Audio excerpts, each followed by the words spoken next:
This is my DIY door lock I have made with Arduino.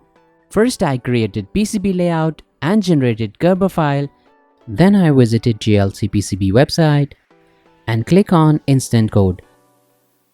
Then upload my Gerber files and select the board specifications like quantity, color, thickness and some other parameters. Then I place the order.